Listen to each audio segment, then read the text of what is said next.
Dave Bolger here, and welcome to Had I Known, an exploration of the Hamilton College experience. To start, I first want to thank those of you who've reached out with feedback. Appreciate hearing from everybody, and it's really great to hear how much people are enjoying these conversations. Keep the feedback coming, please. If you have any questions, if you want to suggest a guest or a topic, or if you just want to throw some praise my way, please do so. You can head over to Twitter and follow us at Had I Known Show. Again, that's Had I Known Show on Twitter. That's where you can access previous episodes of the show, and where later today we'll post this episode. It's also where we've been having some fun this week with a treasure trove unearthed from back issues of The Spectator. We're going to continue to have some fun with that over the next few weeks. So again, check us out at Had I Known Show on Twitter for all the fun and to keep the conversation of this show going. All right, let's get into this week's show. In last week's Open, I touched very briefly on the social justice movement that's happening all across this country. Like many of you, I've been trying to read and listen and learn as much as possible to understand what's going on and understand how I can make a difference. In doing that reading, I came across something that I want to share with you now because it really struck a chord with me. This is from the New York Times. I'm going to read some excerpts from an article. Chanting "No justice, no peace," and saying that time may have come to, quote, fight back, almost 1,000 people staged an angry rally yesterday in the Bronx.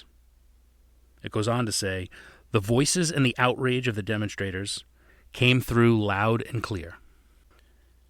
Of the protesters, it reads, they said they had been moved to action by the brutality of the killing of the victim, who was unarmed when he died, and had never been in any trouble with the law.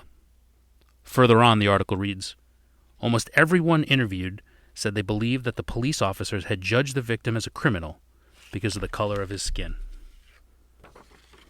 Enough is enough, the crowd of mostly young men began to chant. Behind them, an older man stood wailing, we're dying. We're dying. One protester is quoted in this article as saying, I am more afraid of the police than I am of a criminal. Police look at me and see a black woman, and the first thing they think is that I might cause trouble. They see me as a threat. End quote.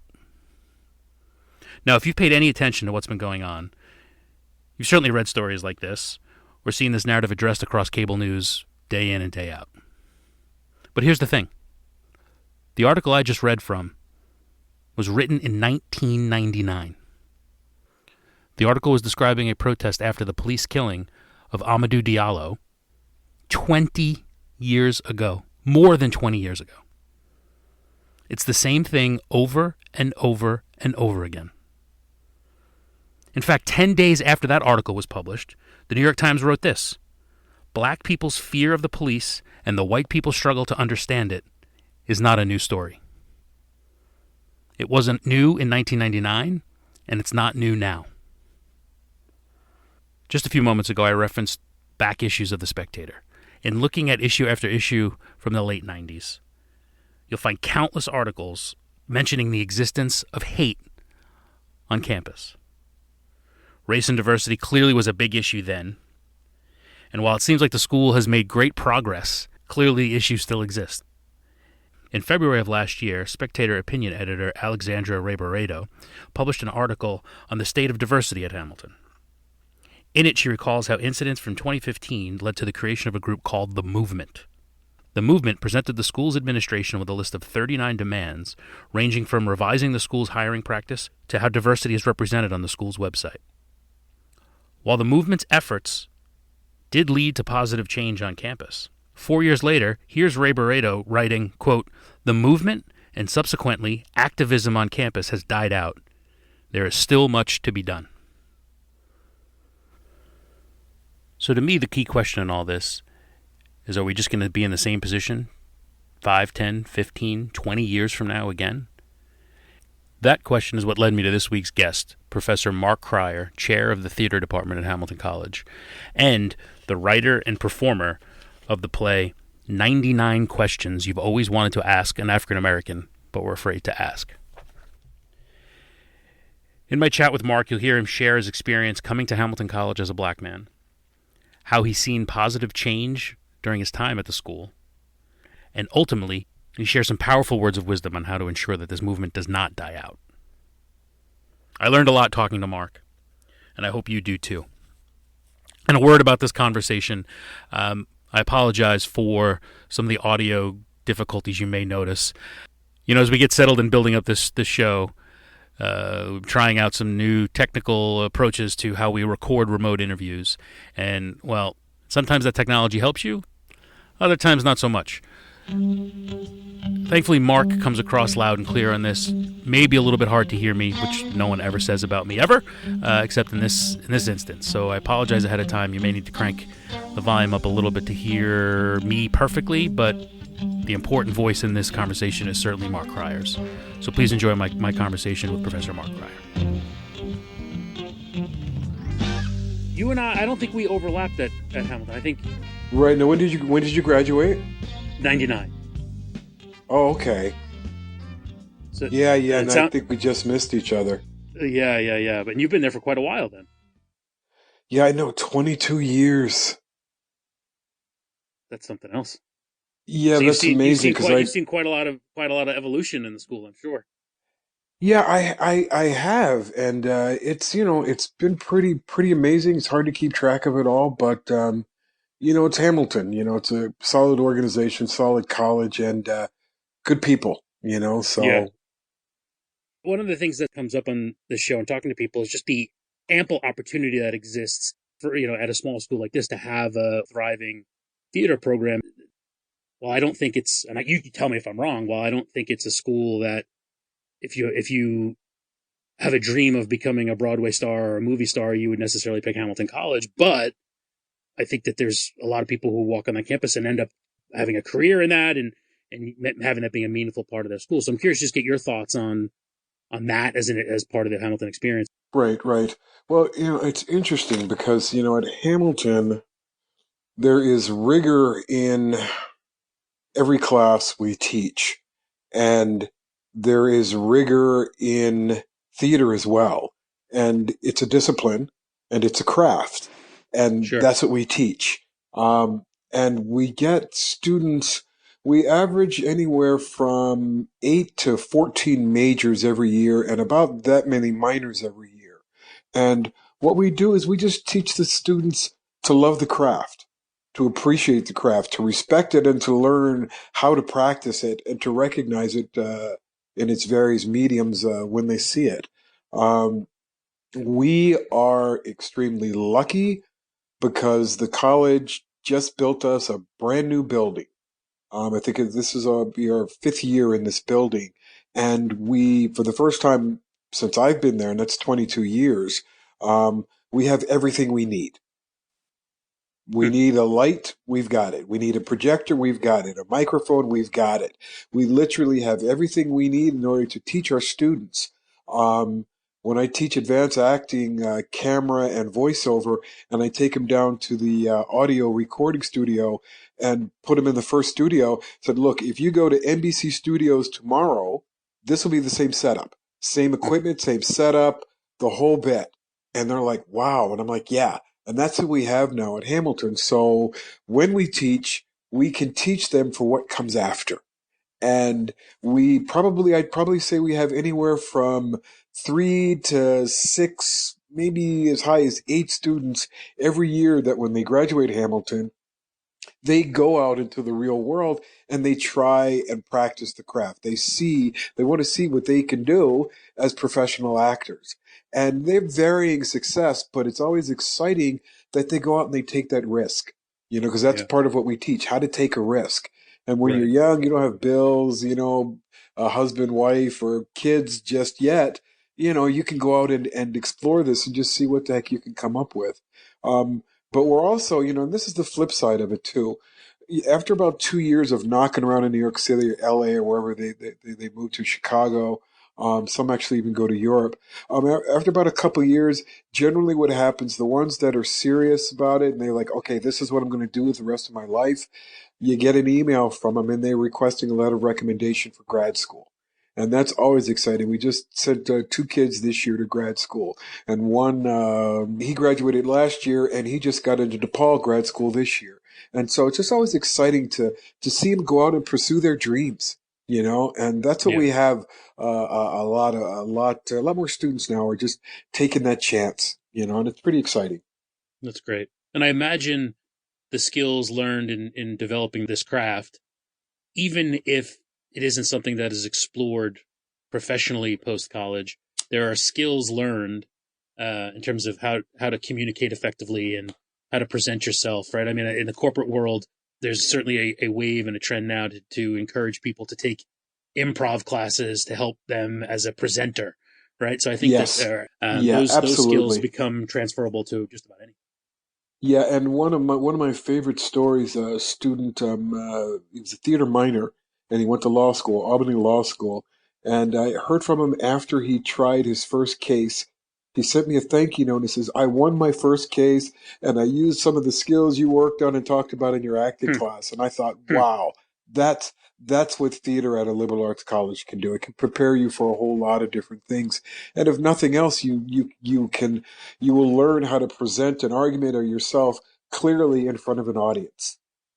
Yeah, man, Yep. I wish I had known that more as a student. I would have partaken in more of that sort of the sort of thing. I think that's a lesson that a lot of people learn when they come out and spend having been out of Hamilton for a while is all the opportunities that existed that you didn't take advantage of. You know.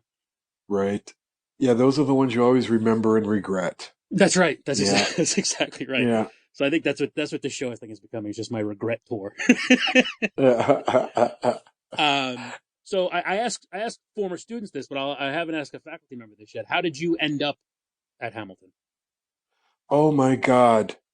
Oh my God. Yeah, and we could talk. Well, I'm sure we'll get into this more, but here's my Hamilton story. So I finished my master's degree, and I got my master's because I knew I wanted to teach. And I sent out 9 applications out of grad school, and I got 7 job interviews, and I got 7 job offers. Well, Um, Hamilton was the last interview I was going to do.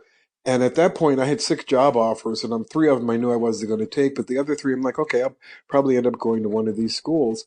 And by the time I got home from the last interview, it was at Case Western in Cleveland. Hamilton had already sent the airline ticket.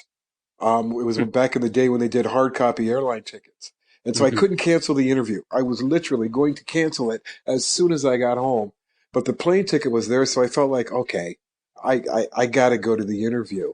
And so I came to the interview and I saw the campus and I got a chance to talk to students. And obviously, when you interview, you do a mock class. And I love the students. They were like sponges. And it hit me in that moment. I'm like, wow, this is a teaching institution, and that's what I want to teach. And I was looking at R1 institutions, was Madison, Wisconsin had offered me a job, Temple had offered me a job, Case Western offered me a job. You know what I mean? So these places, they're more interested in my scholarship than they are my teaching. And Hamilton, this was a place to teach. And that's what got me excited about it. And so I went home and I told my wife, I'm like, I think I found the spot. And she asked me, she said, why? And one of the things that part of the conversations I had at Hamilton were about my ethnicity. They were hmm, open and honest about it. And all of the other places I interviewed, they kind of hinted at it, but nobody wanted to talk about the obvious. I'm black. You know, it's like they were afraid to say anything like it was a bad word, you hmm, know? And that really caught my attention when I came to Hamilton. And I told my wife, I'm like, look, if my ethnicity is not a problem for them at the interview, there's a real good chance it's not going to be a problem when I get on campus.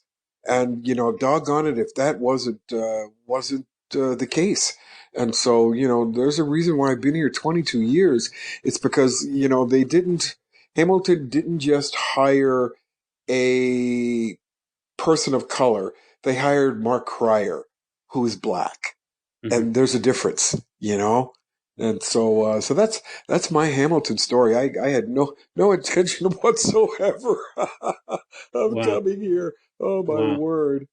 So that notion of being willing to talk about it, right? I think, especially back then, I think that talking about race was a taboo subject, or no one would know how to talk about it properly. I imagine that's part of what prompted the creation of the show you developed, 99 questions to ask an African American, but we're afraid to ask. Was that to prompt a conversation that people were afraid to have?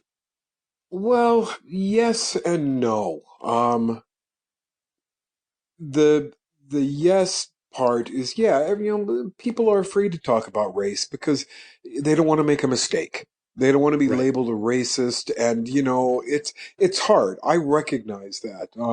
I always tell people, listen for the intent. I mean, you can say anything you want to me as long as I understand the intent.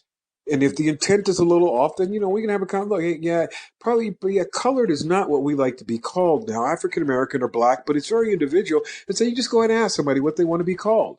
Do you know what I mean? And so intent is a big part of any conversation you have about race, and that's something I talk about all the time. But 99, the play I wrote, that was born out of a racist incident we had on campus. A blind African American student, Kurt Wayberg was his name. Somebody wrote on his door, "Blind nigger, go home," and it hit me hard on a personal level because I'd had Kurt in two of my classes before, and he's the nicest kid in the world, a great kid. And you can ask him anything you want. Hey, Kurt, when did you lose your eyesight? Hey, where'd you grow up? What do you like? What do you hate? The kid will answer any question you want. And it hit me. It was like, if you would just stop and ask people of color, ask us an honest question. Let us understand the intent. We'll answer you. Do you know what I mean? But you Mm-hmm. got to ask. You can't assume. You can't get your facts from TV, from movies, or from one black person you knew when you were in fifth grade. It doesn't work like that. We're all individuals. We're not a monolithic people. And so that's why I decided to write 99. It was just a sense of, let's put this out there. It's like, we're not the enemy. We're just like you. We just have a different skin color. And so I toured that thing for, almost 11 years, literally all over the world, Europe, from and U.S., East Coast, West Coast, North and South. And what happened was I didn't, it ran its course, but what happened was I kept having to update it so often because every month something else would happen. And so I would have to put in another page or a new page just to articulate exactly what was going on at that particular moment. And it's an ongoing process here. But, one of these days, you'd like to think that we'll cross that bridge, and have a better understanding. We, personally, I'd hoped it was when Obama was elected once and twice. That okay, we've crossed this bridge now as a nation, and and then we you find out we really haven't. We're right back to square one again. So we'll pick it up and do the work necessary to see if we can push the dialogue, the understanding a little further. Is there optimism that the conversation is being pushed forward? Well, we won't know about the conversation yet. What we do know is that the awareness is much better. It's heightened. People now have a stronger sense of when African Americans talk about police discrimination. People now have a stronger sense of what we're talking about. You Right. saw it. You saw a man get killed on videotape. There's no question about it. There's an officer's knee on his neck and he dies. Okay? Right. So now that scab has been pulled off. So that sense of awareness is heightened. It's greater now. So when people talk about police brutality and discrimination, there's a stronger case. There's a stronger sense of that's a reality. That's true. It's systematic and it's real. And what's most rewarding to me when I see the protests, I see America. I see people of every race, creed, ethnicity, gender, sexual orientation out there saying enough is enough. Yeah. And that is what gives me hope.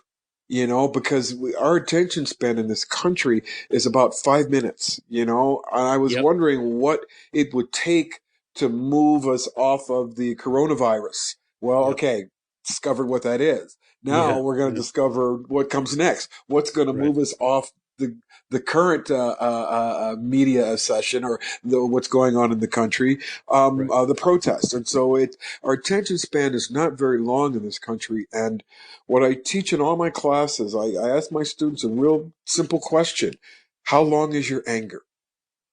Seriously, Mm. are you Mm. going to be angry long enough to find a proactive, positive way to address this issue? Or is it going to be gone in 3, 4 days until the next racist incident? Then you get fired up again, And so if something makes you angry for long enough, then do something, but be positive about it and proactive about it so you can try and make a difference so that the next time it happens, and unfortunately it will, those around you will be better schooled and have better knowledge of exactly what's going on and just a greater sense of understanding.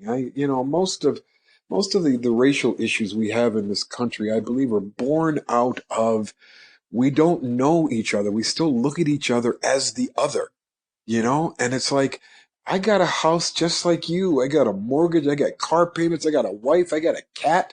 What I mean? We all live the same lives. We want the same things. We bleed red blood. I mean, we're all human beings, part of the same race. And Right. we forget that too often because we look at each other as something unique or the other. And Right. we just got to do a better job of getting away from that and just understanding that, yeah, that's a person.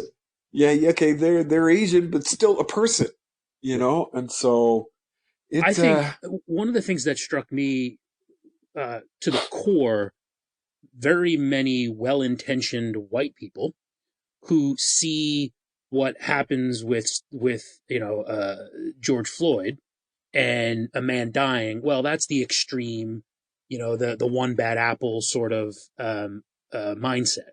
But for me, it was being at work and having a session at work where people were allowed to just voice their feelings around what was happening in the country. And the amount of African Americans that stood up, people who are well paid, successful in their careers, standing up and talking about things like how they and everyone in their family have a checklist of things they need to go through before they get in the car to take a drive for fear of what will yes, happen if they get pulled over. And I think that's the thing that is starting to hit home with people. And that is yeah, just yeah, infuriating. I mean, it's all infuriating, but that's what has been the eye opener for me. right, yeah. And I remember when I was growing up, there were certain things you were taught as a young black child that you had to do. Like, don't pick up anything in the store unless you've got money in your pocket to pay for it. Always get a receipt. Never leave home without your proper identification. Things like that stick with me now. 50 years later, it's like, it's just a way of keeping yourself safe and alive, Mm-hmm. and yeah, you're Mm-hmm. right. You nowadays, it's tough. Do you know what I mean? Because there's genuine fear. You don't know what the interaction is going to be with the police officer when you get pulled over. There Right. are certain rules, that I have. I always keep my hands on the steering wheel so that you can see them, officer. My license is always in my wallet. I'm going to announce to you that I'm reaching into my wallet and it's in my back right pant. My registration is in the glove box. I unlock it. Here it is, officer. Hands right back on the steering wheel. These are just mechanisms to keep yourself safe and alive. And that's terrible, but it's a reality. What I worry about is no amount of conversation is going to solve that problem, right? I think is it a matter of just weeding it out over generations to get where people are accepting of that? Are we at the point where we're just hoping young people are the ones that are going to solve this problem? I don't know. Well, and here's the reality I live with every day, and it's something I've practiced my entire life, and it's a simple phrase: each one, teach one. Each one, teach one. As Mm-hmm. a human being, as a person of color, that's my responsibility. I'm every day. I'm going to teach you something. I've got play golf every day. Well, no, I play 6 days a week, and on the seventh day I practice. Um, some days are better than others. Let me tell you, today wasn't one of them. But the majority of my golf buddies are white. Well, their interactions with me, they're learning something every day. When I'm in the classroom, I used to try and keep track of the students, white students I had in class who had never had a teacher of color before, and I stopped doing that. The numbers got too doggone depressing, you know. But every day I recognize that this is part of my responsibility. The same thing with students of color. It's my responsibility to teach. Each one teach one. And if we have that mindset every day, you're going to make a difference in your lifetime. And yeah, it may be the next generation that'll figure all of this out, but just like my generation benefited from my parents and their work during the civil rights era, this current generation will benefit from the work and the teachings that my generation is passing on to them. And so the idea is while my generation may not get full benefit from all of the work that we've done, the next generation will do a little bit better. That has to be the hope, It just has to be, because Yeah. we can't keep going like this generation Right. after generation. Right. What you said before about what you're seeing at the protest, and it's all types of people, all ages. It is a lot of young people. So I think that there is hope, especially for younger Americans. So I'm curious to bring it back to Hamilton. You were drawn to the school because they were willing to talk about your race and accepted that and were open with that. My recollection, having graduated just as you were arriving on campus, it wasn't a very diverse campus. And I know that it's far more diverse now than it was when I was there. And you've seen that progression. Well, here's the thing, you don't stay at an institution for 22 years just to get paid. There has to be a genuine affection and love and belief in what it is the college or the institution is trying to do. And that's what I have for Hamilton. Hamilton Hamilton has always had its heart in the right place. Yeah, we make mistakes and we could do things better, but the heart, the idea, the intent is always in the right place. And so I've watched as Hamilton has tried to improve its diversity over the years. They've tried, a bunch of different companies, mechanisms, ways of working, but they've tried. And that's how we've improved our diversity in the faculty and in the students.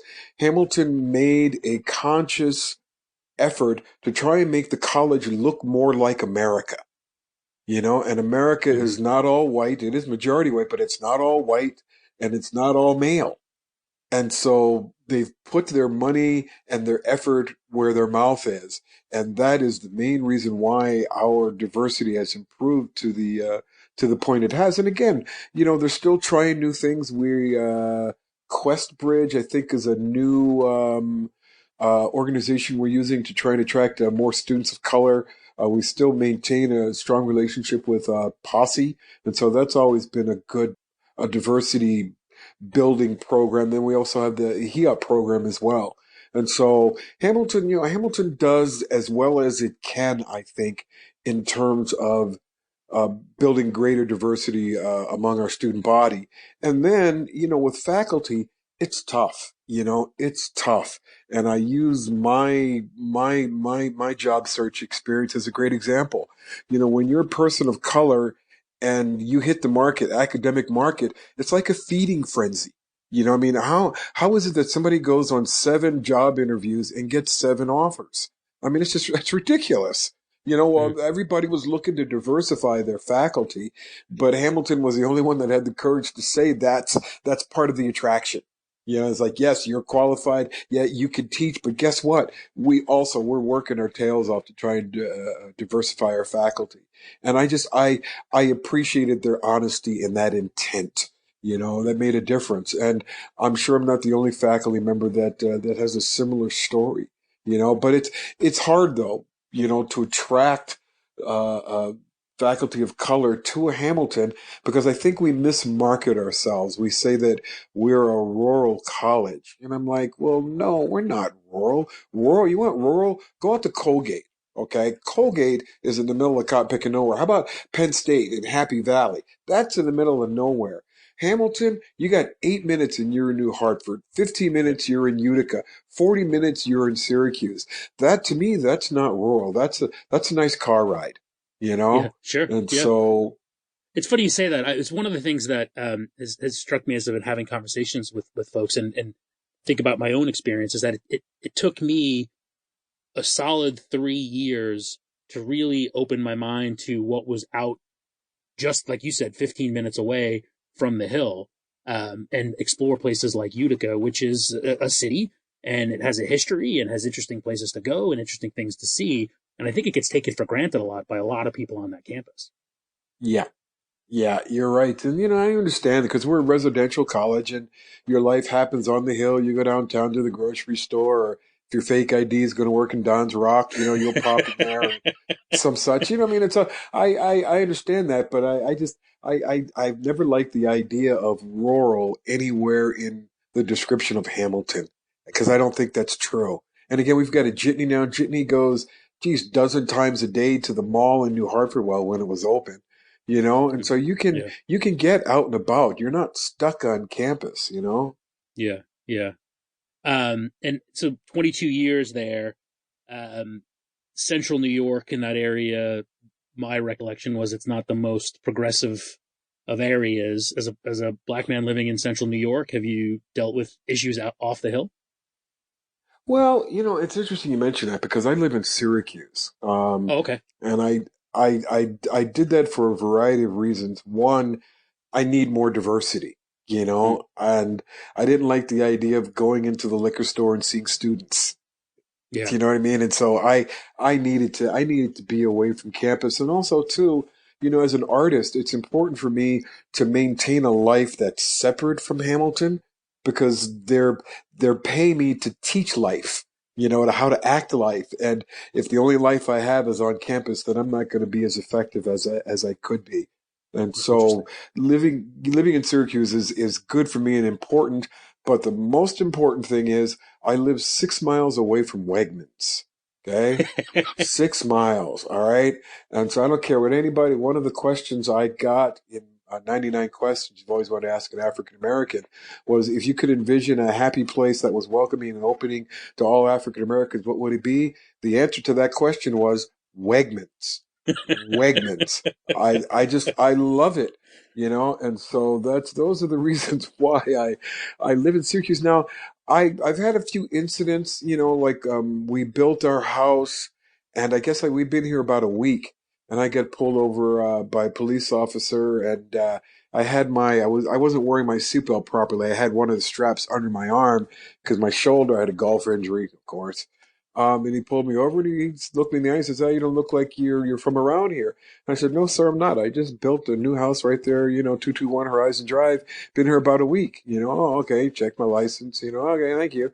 And well, 3 days later, what I did was I went downtown to the police station and so the chief in. It's like, yeah, yeah. Introduced myself. Hey, Mark Craig. Just wanted to let you know that I'm here and I live at 221 Horizon Drive. Huh, We're real happy to be in the community. Haven't had an issue since. huh, And so and that was a kind, gentle kind of interaction, but it did catch my attention. A week, and you don't look like you're from around right, here. And I'm right, like, right, no, because I just got here. right, So right. And that's the point I was making before of it's easy to see on the news someone getting killed from police brutality and understand that that's overt racism. What's hard to fathom is you having to walk into the police station to announce your arrival. The fact that you felt compelled to need to do that because of the interaction you had is unthinkable. yeah, and yeah, you're right. But though it becomes so ingrained in you as an African American that it's second nature and you don't even think about it. Like whenever I move, the first thing I do before I go to DMV, the first thing I do is I re-register to vote. Like so if I'm in a new neighbor, because again, if there's an issue, I can always contact my congressman. or congressperson, hey, look, I'm a registered voter. I got a problem, And so that's the first thing I do. Second thing is, change my license. But yeah, those are all just mechanisms to keep yourself safe and protected as you can be, But it's like I say, I don't even think about it, Dave. I don't even think about it anymore. It's a fact of life, you know. Uh-huh. Uh-huh. What are some other questions from '99 that stood out to you? Well, interesting. Got a lot of hair questions. White people have a lot of questions about African Americans and our hair. Mm. Those were a lot. Somebody asked, one of the questions got was, why are black people so loud? I got a kick out of that one. What were some of the others? Oh Lord, it's been so long. It's hard to remember them all. But they were, again, I had, geez, over 5,000 questions that I kind of whittled down. The play's called 99 questions, but I had, I think, 119 questions answered in the show. Um, and so yeah, and again, it was just most of it was just about just trying to give a sense of understanding, and preaching the fact that this is just my opinion. Okay, Hmm. the African American person sitting next to you may have a different opinion. We all don't think alike, and we all don't know each other. And Right. so it's it's definitely a lifetime's work in progress. That's for sure. Well, you mentioned adding pages to it and putting it on the shelf. Do you envision dusting it off and adding this latest chapter to it at Well, all? actually, I I'm doing a couple of things right now. I'd initially picked it because I'm directing next spring, and I initially picked a play that I've now put on the shelf because I need to find something more applicable to this moment. Because in the arts, we've got a power because we have a stage, and so I want to use it. I want to use it to say something, and so I just haven't found that play yet. And then this whole incident has spurred me on to finish a play I've been working on for a few years now, called When I Used to Be Black. And this George Floyd will be a part of that story Hmm. because the story hasn't changed. You know, this story, this idea of police brutality, when I was a kid, it happened, and it's happened every year and generation after generation. And so the idea of when I used to be black is, well, you're still black. It doesn't matter. Black president doesn't matter. Live in the suburbs doesn't matter. Six-figure salary doesn't matter. Convertible BMW, it doesn't matter. You Hmm. are still and you will always be, in the eyes of some whites, simply black. That's it. Oh man. One at a time, one at a time. That's the only way, to address it. I mean, if there were a pill, somebody could take it, great. Everybody take a pill as a vaccine for racism. That's just not the way it works. So you gotta get one person at a time. And if that one person gets somebody else, well, then you got two. And then it just kind of multiplies on itself. But, we just have to stay vigilant and committed to that idea of each one teach one. And you do it every day of your life. And it's going to make a difference. When and where can we see this play? Well, I've given myself till the 1st of January to finish it. And then what I'll do is I'll probably do a staged reading of it at Hamilton and then work on it some more.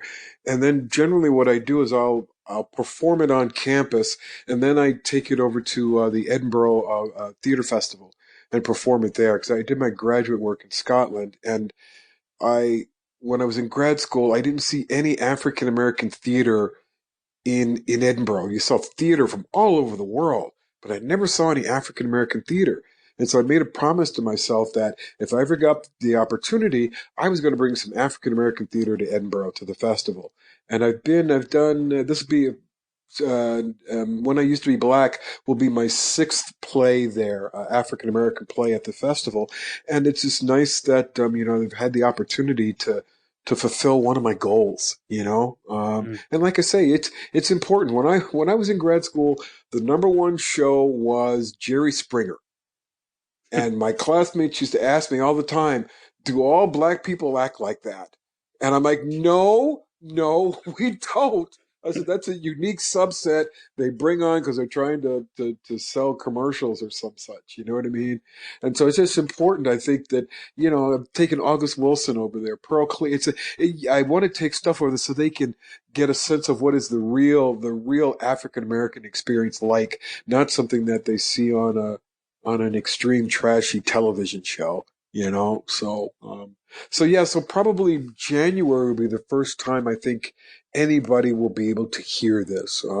It's been rattling around in my head for a while, and this last incident just is the push I needed to try and finish this, because I write because I have something to say, and I got something to say now. Every artist, and you clearly are one, every artist talks about where they draw inspiration from. So these days, as you're working on this, what's providing inspiration for you? Anger. Pure and simple. Anger. Bertolt Brecht, Mother Courage, was the play. And the line in there is, how long is your anger? Again, I ask my students all the time, is it long enough for you to do something positive and proactive about what has made you angry? Okay? Or is it something you're going to let go in a week? And my anger is long. My anger is long. And so I'm going to write this play, and I'm going to produce it, and I'm going to perform it, and I'm going to try and make a difference, because I'm angry, and it's okay sometimes to be angry as long as you know what to do with it, how to use it positively, and to keep yourself safe and healthy, So, anger is my motivation. Well, look, I've really enjoyed this conversation. Part of what I'm trying to do is also collect, everyone's experiences that have walked onto that campus. The one question I ask everyone on the show, with hindsight of 20, in your case, 22 years being on that campus, had you known then what you know now, would you have done anything differently? Would you have told yourself something? That's an interesting question. I guess I would have worked harder to find out or to discover sooner the benefits of tenure. Tenure, what I've discovered, best thing about tenure is that I get to speak my mind honestly, and so it took me a long time to figure that out, that you could tell somebody no, or yes, or I think you're wrong, or I think we should try this. It took me a long while to get my head around what freedom and responsibility, tenure gives you. Because you get to say no and yes and this and that and the other, but there's also a responsibility that comes with tenure. That when you see something that's wrong, or you think there's a better way, you've got a responsibility to speak up. You've got an investment in this institution and the learning and the maturation of the students, and it's important that your voice is heard. And so I guess, if I knew then what I know now, that would be the one change I would make. Great conversation with Professor Cryer. If you take nothing else away from it, obviously, how long is your anger? And each one teach one. Important messages to hear at any time. It's certainly important for what's going on in this country right now. So I'm grateful to have had the opportunity to talk to Professor Cryer, and even an alum 20 plus years out of that school, I'm still learning from the faculty at Hamilton College, and I'm appreciative of the opportunity. As always, my thanks to Dr. Michael Woods for supplying all the music on this show. And as always, we're going to have Doc play us out. I'm Dave Bolger. You've been listening to Had I Known on WHCL-FM. Had I Known Show on Twitter. Thanks so much for listening. We'll talk to you next week.